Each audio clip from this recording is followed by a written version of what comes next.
Hello, my name's Tom and this is Proper Honest Tech. I picked up my Apple HomePod Mini about a month ago, admittedly pretty late to the party considering that the HomePod Mini originally came out last year. At the time, I made an unboxing video and gave my initial thoughts, which were all very positive.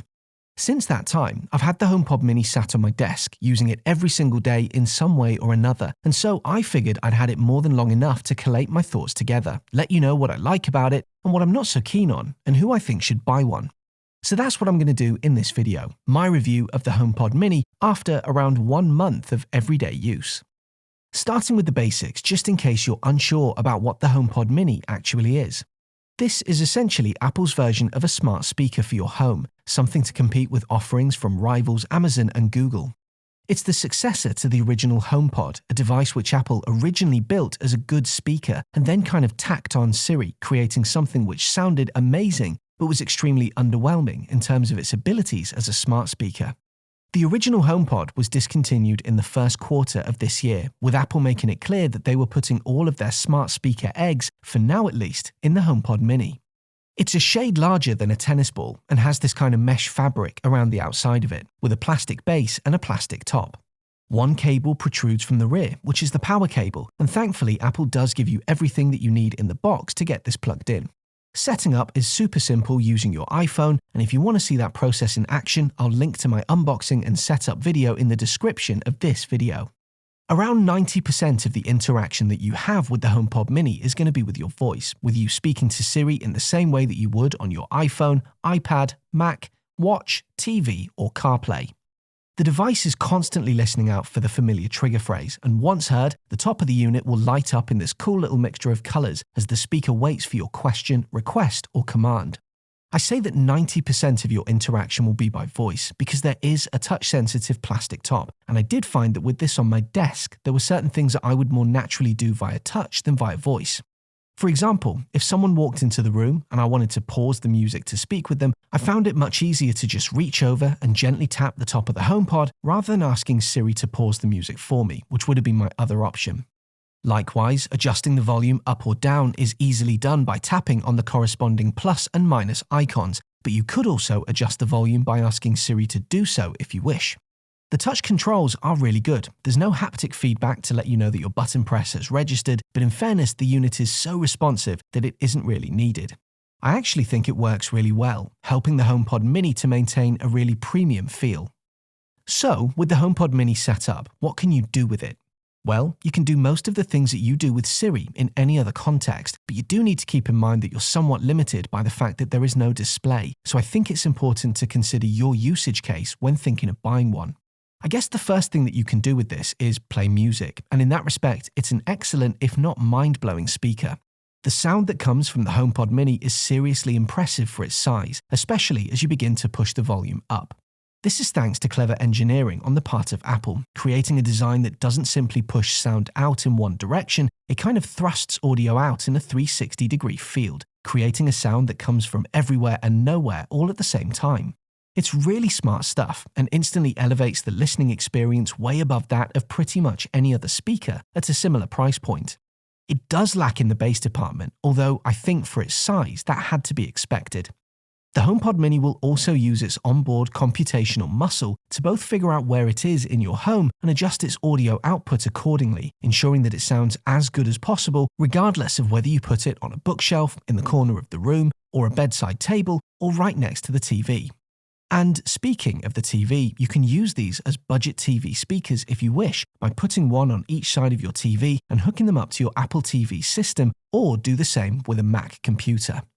I've been using my HomePod Mini on my desk, and for the first few days I did use it as my primary music playing device. But I found that over time I was reverting back to my higher-end audio setup, the Apollo Twin audio interface playing music through my Genelec 8010A studio monitors. This is a pricey setup and it's not a fair comparison by any means, but I do think it's telling that I didn't find the HomePod Mini good sounding enough to compare in the long run. This could be something to remember if you're planning on having some of these in your home as your main music speakers. My advice would be to get one first and see what you think. One thing that is good is that the HomePod Mini does play nice with other network speakers, so long as they're all part of the same Apple Home setup. So, for example, I was able to have Siri begin playing music on the HomePod Mini, then immediately ask it to also play that music on my connected Sonos speakers. That way, I'm controlling everything via voice, via Siri, but getting as good a sound as I would get if I'd gone to the Sonos app and chose to play the music that way.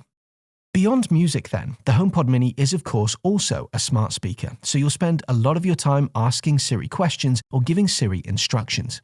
I'm going to create a video where I detail a number of useful phrases that you can use with Siri, but I'll give you an idea of how I've been using it. On any given day, I've wanted to set a timer, and you can use it that way, which is great if you're planning on putting one of these in your kitchen, for example. Even better is that you can run multiple timers. You just name them when you ask Siri to start the timer for you. I've been using Siri to quickly run calculations for me while I'm working at my desk, including giving me currency conversions. I've been using Siri to remind me of things as they come up, for example, asking it to remind me to call someone later in the day, and while the HomePod Mini doesn't inform me of the actual reminder, it does pop up on my iPhone, iPad, Mac and watch, so the system does work. I've been using Siri to give me a news briefing, a really enjoyable little feature of the speaker, whereby it will play the latest version of whichever news podcast you use. For me, it's the BBC, which I believe gets updated several times a day, as I've always had a different news update when checking in the morning, at lunchtime, or later in the afternoon. You can even request a personalised briefing, which includes things like the weather in your location, anything coming up in your calendar, etc. One feature which I've really enjoyed using the HomePod Mini for, which I didn't think I would use, is making a call. You could of course argue that I've already got this functionality with my Mac when sitting at my desk, but of course your desk is just one of the options you've got for where to put this, and there's plenty of situations where you'll be positioning your HomePod Mini well away from any computer. I think having this in the kitchen, for example, and suddenly realising you want to call someone whilst you've got your hands in the washing up water, or perhaps having this in the living room while you're relaxing in the evening, but knowing you need to make a quick call without having to get your phone, is a really good example of how you might use this. Whilst the HomePod Mini does route the call via your iPhone, the onboard microphones and speakers in the HomePod Mini are what's being used throughout the call, and everything sounds vibrant and clear. Intercom is a fun little feature which could quite easily become a key part of people's daily routine, where you can broadcast a short audio clip to all of the HomePods in your home, and the actual audio that you've captured when you tell Siri your message will play. A parent on their way home from work and wanting to let the kids know that they're almost back is the most obvious example of a usage case here, but there's lots of ways you could use this. Of course, another powerful use for the HomePod Mini is to have it integrated with HomeKit and use it as the brains and voice of your HomeKit compatible smart home. I've not been able to truly test this functionality out just yet, as we're living in temporary accommodation for a couple more months, but once we move to our new place in September, this is definitely something I intend to make use of. Using Siri to turn on lights, raise or lower the central heating temperature, open and shut the blinds, all of these are real-world use cases that make the HomePod worth having in your home. There's a lot that I really like about the HomePod Mini, and once we move, I do plan on getting a few more of these to kit the house out. I'm definitely sold enough into the HomePod Mini and Apple ecosystem to pick up a few more. How I'd counter the positives of this review is not so much by listing the things that I don't like, but rather the things that I would like to see in future versions.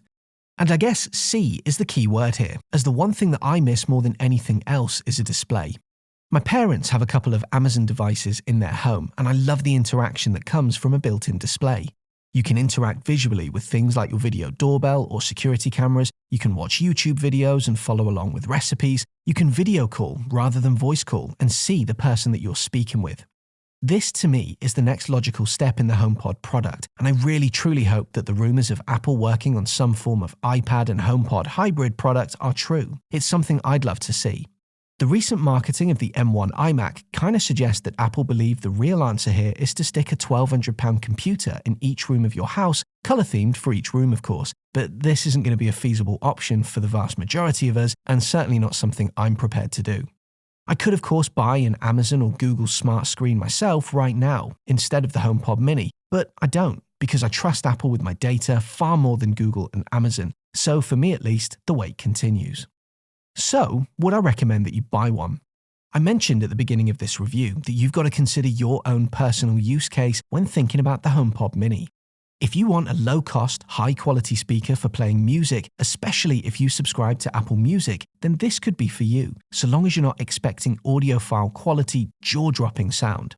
If you're looking for a smart speaker that can rival the functionality of the best that Google and Amazon have to offer, then this isn't for you.